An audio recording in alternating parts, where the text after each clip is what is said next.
দ্বীনি মজলিসে আসা, মসজিদে আসা, এটা মালিকের দয়া থাকতে হয়, অনুগ্রহ থাকতে হয়। এজন্য মালিক আমাদের প্রতি ইহসান করেছেন, দয়া করেছেন।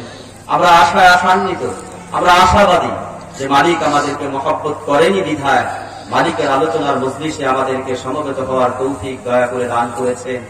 এজন্য আমরা সেই মালিকের দরবারে হৃদয়ের সব আবেগ, অনুভূতি, প্রেম, মহব্বত, ভালোবাসা উজাড় করে কালেমাতুশ শুকর আদায় করছি। সকলে পড়ছি আলহামদুলিল্লাহ। সম্মানিত হাজিরিন, অসংখ্য পাপে তাপে জর্জরিত আমাদের আজকের এই সমাজ, দেশ তথা গোটা বিশ্ব বিভিন্ন ভাবে মানুষকে জান্নাতের পথ থেকে কিভাবে জাহান্নামের পথের পথিক বানানো যায়, অসংখ্য ষড়যন্ত্র চক্রান্ত ধারাবাহিকভাবে অব্যাহতভাবে চলছে।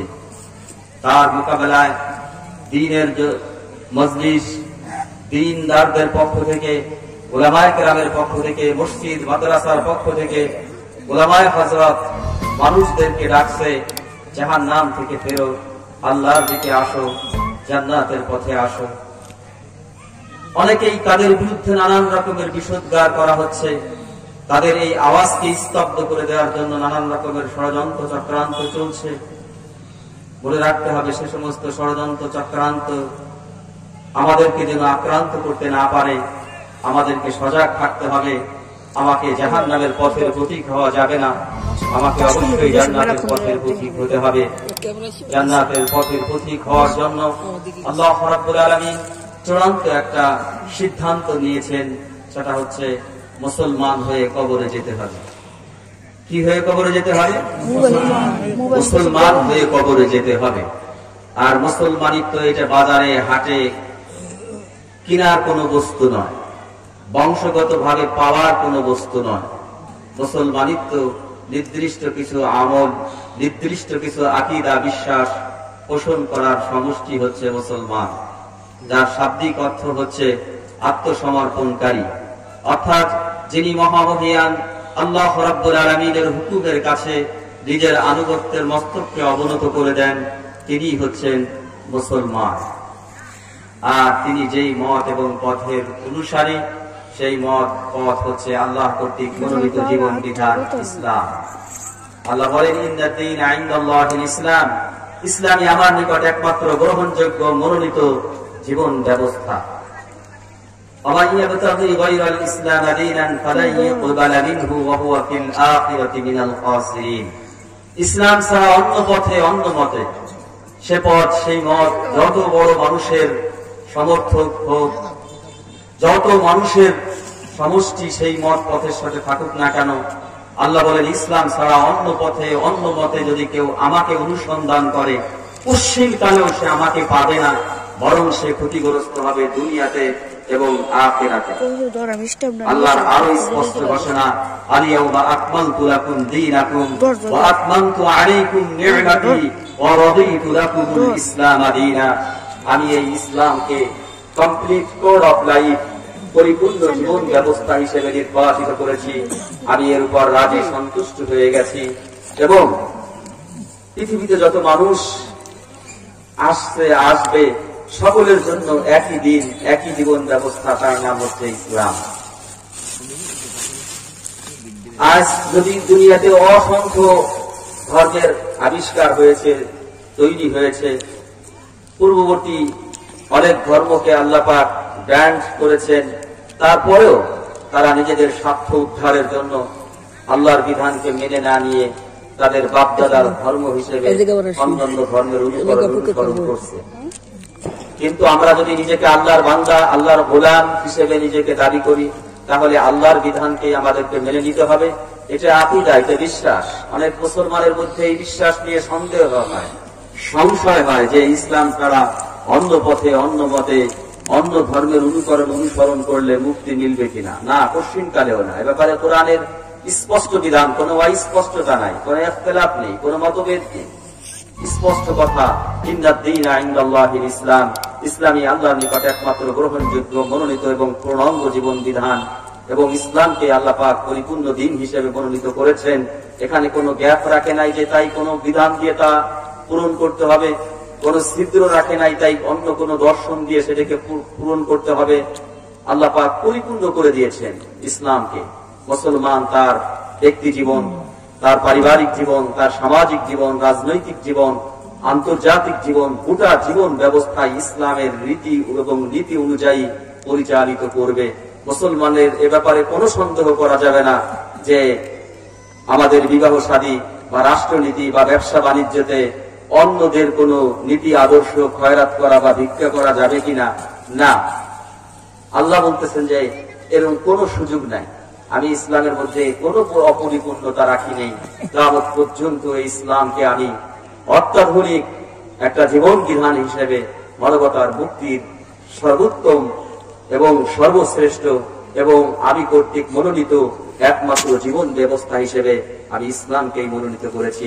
সুতরাং মানবতার প্রতি আমার আহ্বান হচ্ছে, ইয়া আইয়ুহাল্লাযীনা আমানু দুখুলু ফিস-সিলমি কাফা ওয়া লা তাত্তাবিউ খুতুওয়াতিশ শাইতান। হে মুমিনগণ, তুমি যদি পরিপূর্ণভাবে আমি আল্লাহর উপর বিশ্বাসী হয়ে থাকো, তাহলে পরিপূর্ণভাবে ইসলামের উপর, ইসলামের ভিতরে অনুপ্রবেশ করো। এখানে তুমি আংশিক মুসলমান আর আংশিক অমুসলিম, এটা কিন্তু আমার কাছে গ্রহণযোগ্য না, বরং এটা আরো আমার কাছে কাফেরদের চাইতে বিপজ্জনক। কিছু সুবিধা হলে ইসলাম, অসুবিধা হলে ইসলাম, এটা খুব মারাত্মক খারাপ দিক। এটা হচ্ছে মুনাফিকি চরিত্র। আল্লাহ বলেন, ইন্নাল মুনাফিকিনা ফিদ দারকিল আসফালি মিনান নার। আর মুনাফিকরা হবে জাহান্নামের সর্বনিম্ন এবং সবচেয়ে নিকৃষ্ট স্থানে, সবচেয়ে ভয়ঙ্কর শাস্তির মুখোমুখি হবে মুনাফিকরা, যেটা কাফেরদের চাইতে বিপজ্জনক। রাসূল সাল্লাল্লাহু আলাইহি ওয়াসাল্লামের কারণ বলেছেন যে মুনাফিক দ্বারা ইসলাম যতটা ক্ষতি হয়েছে, কাফেরদের দ্বারা ইসলাম অত ক্ষতি হয় নাই। এজন্য মুনাফিকদের দ্বারা বেশি শাস্তি হবে, বেশি আযাব তাদের জন্য আল্লাহ পাক নির্বাচন করেছেন, নির্ধারণ করে রেখেছেন। এজন্য খবরদার, আমাদের কখনোই কোনোভাবে মুনাফিকি কোনো বিশ্বাস, আকীদা, কার্যক্রম আমাদের কোনোভাবেই প্রশ্রয় দেওয়া যাবে না। আমরা মুমিন, এটাই আমাদের অহংকার, এটা আমাদের বিশ্বাস, এবং এই বিশ্বাসের মধ্যে আমরা আত্মমর্যাদা বোধ করব। আমি আমার ইসলামী লিবাস পোশাককে অনেক সময় আড়াল করি, গোপন করি, ভাবটা যেন এমন যে আমি মুসলমান, মানুষ যেন বুঝতে না পারে। নাউযুবিল্লাহ। সাহাবায়ে কেরাম এরকম কঠিন পরিস্থিতির মুখে তারা মুসলমান, এই পরিচয়কে তারা কোনোদিন গোপন করে নাই, আড়াল করে নাই, বরং এই পরিচয় ছিল তাদের কাছে সবচেয়ে সেরা পরিচয়। এই পরিচয় দিয়েই তারা বেশি স্বাচ্ছন্দ্য বোধ করতেন, বেশি তৃপ্তি বোধ করতেন যে আমি মুসলমান। কেননা এই পরিচয়টাই হচ্ছে আল্লাহর কাছে সেরা পরিচয়। আর এই পরিচয়ে পরিচিত হওয়ার জন্য, এই পরিচয়কে লালন করার জন্য, এই পরিচয়কে ধারণ করার জন্যই আমার আপনার দুনিয়াতে আগমন। আল্লাহ রাব্বুল আলামিন তাই বলতেছেন সূরা আল ইমরানের 102 নম্বর আয়াতে, ইয়া আইয়ুহাল্লাযীনা আমানুত্তাকুল্লাহ। হে ঈমানদারগণ, তুমি যদি পরিপূর্ণভাবে আমি আল্লাহর উপর বিশ্বাস আর ঈমান এনে থাকো, তাহলে তোমার প্রতি আমার আহ্বান হলো ইত্তাকুল্লাহ। আমি আল্লাহকে ভয় করো, এবং ভয় করো আমার হক আদায় করে, হাক্কা তুকাতি, যেভাবে ভয় করা উচিত। আমার বড়ত্ব, আমার মহত্ব, আমার শ্রেষ্ঠত্ব, আমার কুদরত, আমার শক্তি, আমার পাওয়ার, এটা জেনে বুঝে এরপরে আমাকে ভয় করো। কেননা এটা যদি তুমি না জানো, না বোঝো, তাহলে আমাকে তুমি ভয় করতে পারবা না। কেননা আজ আমরা চৌকিদারের চাইতে পুলিশকে বেশি ভয় করি, কেননা জানি চৌকিদারের চাইতে পুলিশের পাওয়ার বেশি। আবার চৌকিদারের পুলিশের চাইতে পুলিশের ঊর্ধ্বতন এসআই, দারোগা, এরপরে এসপি, আইজি পর্যায়ক্রমে তাদের পাওয়ার অনুযায়ী এইভাবে তাদেরকে ভয় করে থাকি। আর একজন পাওয়ারফুল এসপিও যদি এখানে আসে, আর যদি আমরা তাকে না চিনি, না জানি, তাকে কি ভয় করবো নাকি? এজন্য আল্লাহকে জেনে বুঝে আল্লাহর ভয় যার অন্তরে ধারণ হয় এবং স্থান পায়, সেই ব্যক্তিকে দিয়ে কোনোদিনও আল্লাহর নাফরমানি করানো সম্ভব হয় না। আর যে সে যেভাবে খুশি জীবন যাপন করতেছে, কারণ একটাই, আল্লাহর ভয়, আল্লাহর ভীতি, আল্লাহর পরিচিতি তার ভিতরে না থাকার কারণে সেই মহামহিয়ান আলিশান আলিম আল্লাহ রাব্বুল আলামিনের নাফরমানি করার দুঃসাহস সে দেখাতে পারে। কারণ একটাই, যে সে আল্লাহকে চেনে না, আর না চেনার কারণে আল্লাহর ভয়, ভীতি তার অন্তরে নাই। আল্লাহ তাই বলতেছেন যে আমাকে ভয় করো এবং তার হক আদায় করে ভয় করো। সুতরাং যদি তুমি ঈমানের সাথে আমাকে হক আদায় করে ভয় করতে পারো, তাহলে তুমি মুসলমানের চরিত্র অর্জন করতে পারবে। আর জেনে রেখো, মুসলমানের চরিত্র অর্জন না করে খবরদার, ওয়ালা তামুতুন্না ইল্লা ওয়া আনতুম মুসলিমুন, মুসলমান না হয়ে কিন্তু কবরে যেও না, তাহলেই কিন্তু বিপদ। অন্য সব ডিগ্রি আছে, বংশীয় মর্যাদা আছে, সম্ভ্রান্ত মুসলিম পরিবারের জন্ম, কিন্তু হাকিকতে মুসলমান না হয়ে যদি তোমার মৃত্যু হয়, তাহলে কোনো ডিগ্রিতে কোনো কাজ হবে না। ডাক্তার ছিল না, ইঞ্জিনিয়ার ছিল, ধনী ছিল না, দরিদ্র ছিল, লেখাপড়া কি মাদ্রাসায় করেছো না স্কুলে করেছো, সেই পরিচয়ে কোনো মুক্তি মিলবে না। মুক্তি একটা পরিচয় মিলবে, সেটা হলো মুসলমান। ওয়ালা তামুতুন্না ইল্লা ওয়া আনতুম মুসলিমুন। আল্লাহ তাই আমাদেরকে বলেছেন যে মুসলমান না হয়ে মৃত্যুবরণ করো না। আর এই মুসলমান হওয়ার জন্য যে গুণটা অর্জন করতে হবে, সেটা হলো পরিপূর্ণ রূপে আল্লাহর উপর ঈমান আনতে হবে, আর আল্লাহকে তার হক আদায় করে ভয় করতে হবে। আল্লাহর ভয় ভীতি বা তাকওয়া পরহেজগারি যার ভিতরে এসে যাবে, তার জীবনের মধ্যে শৃঙ্খলা এসে যাবে। তাকে জোর করেও আল্লাহর নাফরমানি করানো যাবে না। যেই ব্যক্তি 2, 4, 5 দিন আগেও জোর করে যাকে নামাজ পড়ানো যায় না, আর কিছুদিনের ব্যবধানে তাকে জোর করেও নামাজ থেকে ফেরানো যাচ্ছে না, কারণ এখানে এটাই, ব্যক্তি সেই আছে কিন্তু তার অন্তরের মধ্যে আল্লাহর ভয় ভীতি, আল্লাহর প্রীতি মহব্বত ভালোবাসা জায়গা করে নিয়েছে, যেই কারণে তাকে আর নামাজ থেকে ফেরানো যায় না, রোজা থেকে ফেরানো যায় না। অথচ কয়েকদিন আগে মাত্র তাকে নামাজ পড়ানো যেত না, আল্লাহর হুকুম পালন করানো যেত না। পরিবর্তনের এই একটাই কারণ যে আল্লাহর ভয় ভীতি তার মধ্যে অনুপ্রবেশ করেছেন। আর আল্লাহ রাব্বুল আলামিন যত সফলতার ঘোষণা দিয়েছে, শর্ত রেখেছেন তাকওয়া। তাকওয়া পরহেজগারির মধ্যে যদি কারো ভিতরে না ঢোকে, সে আলেম হয়ে পর্যন্ত বিপদগামী হয়ে যেতে পারে। এজন্য যে কোনো ব্যক্তির চরিত্র সংশোধনের একমাত্র মাধ্যম এবং উপায় হলো তাকওয়া। হতে পারে সে বিশাল চোর, হতে পারে সে এতদিন বিশাল ডাকাত ছিল, কিন্তু তার মধ্যে যদি আল্লাহর ভয় ভীতি প্রকৃতপক্ষে স্থান করে নেয়, তার মধ্যে এই অনুভূতিটা এসে যায় যে আমার এই জীবন জিন্দিগির প্রতিটি মুহূর্তের হিসাব নিকাশ আমাকে অবশ্যই আল্লাহর কাছে দিতে হবে, সুতরাং তাকে দিয়ে কোনোদিন আর ডাকাতি করা যাবে না। কেননা সে বুঝবে যে আজ আমি মানুষের চোখ আড়াল করে, প্রশাসনকে ফাঁকি দিয়ে বা প্রশাসনকে ধোঁকা দিয়ে, অথবা আমার দলের শক্তি পাওয়ারের কারণে বা সরকার দলীয় লোক হওয়ার কারণে আমি যে কোনো অপকর্মে লিপ্ত করছি, দুনিয়ার কোন শক্তি আমাকে বাধা দিতে পারছে না। কিন্তু মহামহিয়ান আল্লাহ রাব্বুল আলামিনের সেই কুদরতি চোখকে তো আমি আড়াল করতে পারবো না। আমাকে তো একদিন সেই মালিকের কাছে দণ্ডায়মান হতে হবে। ওয়ালিমান খাফা মাকামা রাব্বিহি ওয়া নাহান নাফসা আনিল হাওয়া ফাইন্নাল জান্নাতা হিয়াল মাওয়া। আমাকে তো সেই মহামহিয়ান আল্লাহ রাব্বুল আলামিনের কাছে দাঁড়াতে হতে হবে। আমার জীবন জিন্দেগির প্রতিটি মুহূর্তের হিসাব নিকাশ তার কাছে আমাকে দিতে হবে। এই অনুভূতি যখন তার হৃদয়ের মধ্যে সৃষ্টি হয়ে যাবে, তখন তাকে দিয়ে আল্লাহর নাফরমানি জোর করেও করানো যাবে না। অথচ সে কিছুদিন আগেও জোর করেও তাকে আল্লাহর নাফরমানি থেকে ফিরানো যেত না। এজন্য প্রত্যেক নবী রাসূলগণ এই কাজ নিয়েই দুনিয়াতে এসেছে, যে মানুষের মধ্যে আল্লাহর পরিচিতি এবং আল্লাহর ভীতি কিভাবে সৃষ্টি করা যায়। এই মিশনের কারণেই দুনিয়ার চরিত্র পাল্টিয়ে গিয়েছে। আইয়ামে জাহিলিয়াতের সেই নিকষ কালো গাঢ় অন্ধকারের সেই ভয়াবহতা দূরীভূত হয়ে সুন্দর সুশৃঙ্খল এক মানব আদর্শে উজ্জীবিত একটি সমাজ তৈরি হয়েছিল এই তাকওয়া পরহেজগারি দিয়েই। যেই সাহাবায়ে কেরাম ইসলাম গ্রহণ করার পূর্বে আইয়ামে জাহিলিয়াতের সমস্ত কর্মকাণ্ড চরিত্র যাদের মধ্যে পাওয়া যেত, এমনকি কলিজার টুকরা সন্তানকে যারা জীবন্ত কবর দিত, সেই সমস্ত মানুষগুলোর জীবন চরিত্র পাল্টে গেল।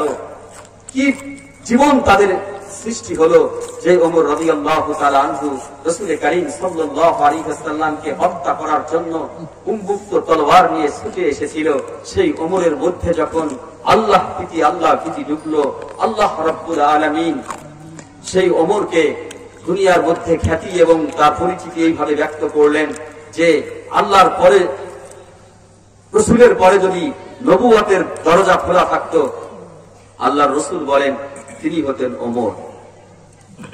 এই পরিবর্তনের একটাই কারণ যে তাদের মধ্যে আল্লাহ ভীতি জাগ্রত হয়েছিল।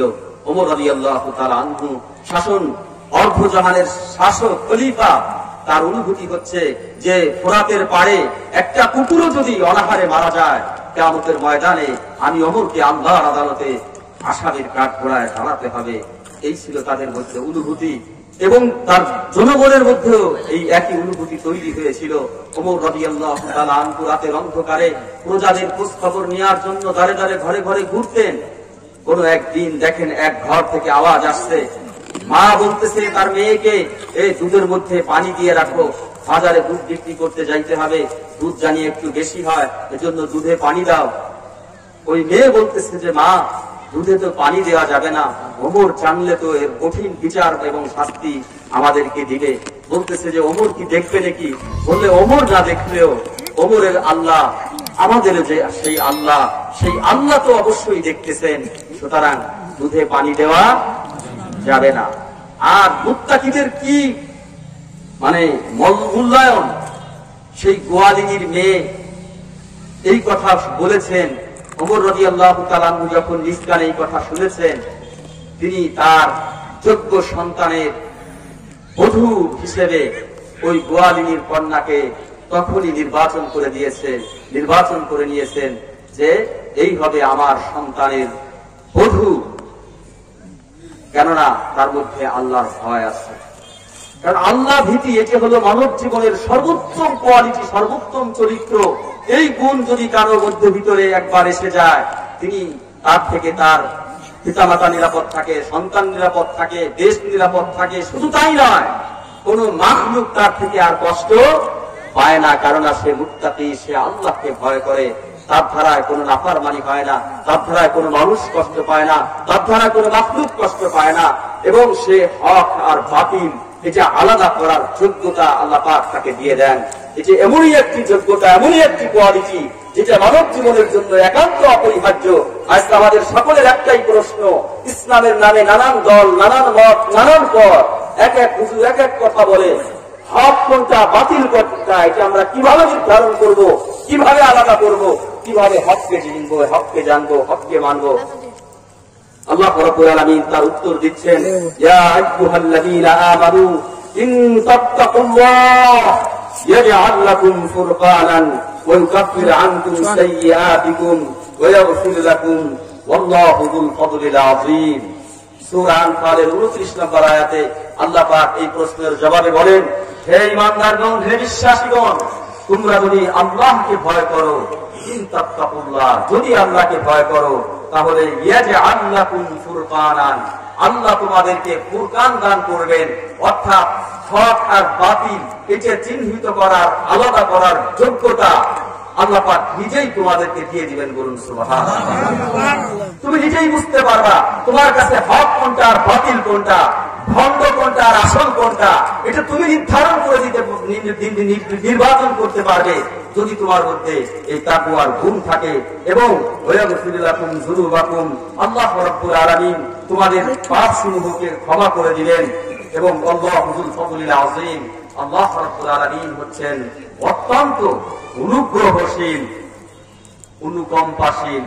এজন্য এই তাকওয়া এমনই একটা গুণ যে আর যদি এই গুণ আমার মধ্যে এসে যায়, তাহলে আমি নিজেই বুঝতে পারবো এটা ভণ্ড নাকি এটা আসল, এটা হক নাকি এটা বাতিল, এটা আলো নাকি এটা অন্ধকার। এটা আল্লাহ রাব্বুল আলামিন আমাকে নির্বাচন করার যোগ্যতা তিনি আমাদেরকে দান করে দিলেন। এজন্য আমাদেরকে এই গুণে অবশ্যই গুণান্বিত হতে হবে। এই গুণ অর্জন ছাড়া কেউ জান্নাতে যেতে পারবে না। আল্লাহ স্পষ্ট করে বলেন, ওয়াসারিউ ইলা মাগফিরাতিন মির রাব্বিকুম ওয়া জান্নাতিন আরদুহাস সামাওয়াতু ওয়াল আরদ উইদ্দাত লিল মুত্তাকিন। তোমরা আল্লাহ রাব্বুল আলামিনের ওই ক্ষমা এবং জান্নাতের দিকে দ্রুত অগ্রসর হও, যেই জান্নাতের বিস্তৃতি হচ্ছে আসমান থেকে জমিন পর্যন্ত, আর সেই জান্নাত তৈরি করা হয়েছে মুত্তাকিদের জন্য। এখানে আল্লাহ রাব্বুল আলামিন কোন আলেম, পীর, বুজুর্গের জন্য জান্নাত তৈরি করেছি তা বলেন নাই, বলেছে মুত্তাকিদের জন্য আমি জান্নাত তৈরি করেছি। কেননা এই তাকওয়ার গুণ অর্জন ছাড়া কেউ জান্নাতে প্রবেশ করার অনুমতি পাবে না। সম্মানিত হাজিরিন, এজন্য আমাদের জীবনের সকলের দৃঢ় প্রতিজ্ঞা হোক আমরা আল্লাহর ভয়, ভীতি, তাকওয়া, পরহেজগারি এটা আমরা জীবনে অবলম্বন করব। আর এই তাকওয়া পরহেজগারি প্রকৃত পক্ষে কারা, আল্লাহ পাক তাদের একটা পরিচয় দিয়েছে যে ইন্নামা আকরামাকুম ইনদাল্লাহি আতকাকুম, যারা আল্লাহকে ভয় করে তারা হচ্ছে আমার কাছে সম্মানিত। আর ইন্নামা ইয়াখশাল্লাহা মিন ইবাদিহিল উলামা, যারা আলেম তারাই হচ্ছে প্রকৃত পক্ষে মুত্তাকি।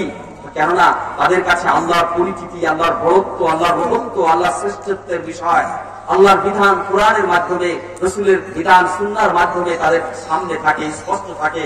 তারা জানে যে আল্লাহ কত বড় পাওয়ারফুল, আল্লাহর হুকুম ছাড়া আমার একটি কদম সামনে বাড়ানো সম্ভব না, আল্লাহর দয়া ছাড়া, অনুগ্রহ ছাড়া আমার এই শ্বাস নিঃশ্বাস ছাড়া কখনোই সম্ভব না। সুতরাং সে এটা জানার কারণে আল্লাহকে যথাযথ ভয় করে।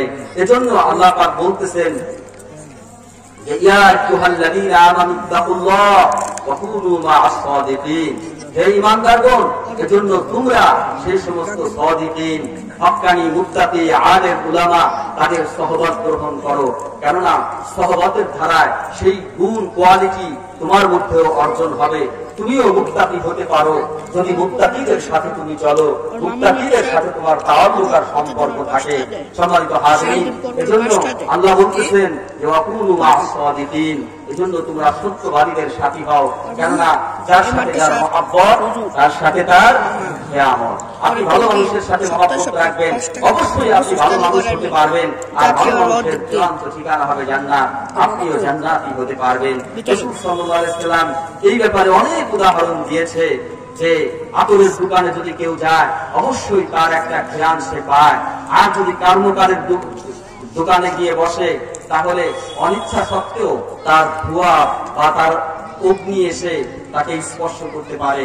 সুতরাং সৎসঙ্গের অনুকরণ করা, অনুসরণ করার উদাহরণ এমন, যদি কেউ সৎ লোকদের সাথে চলে তাহলে তাদের যে গুণ, তাদের যে সিফাত, ওই সিফাতের গুণাবলী তার মধ্যে ধারণ হয়, জন্ম নেয়।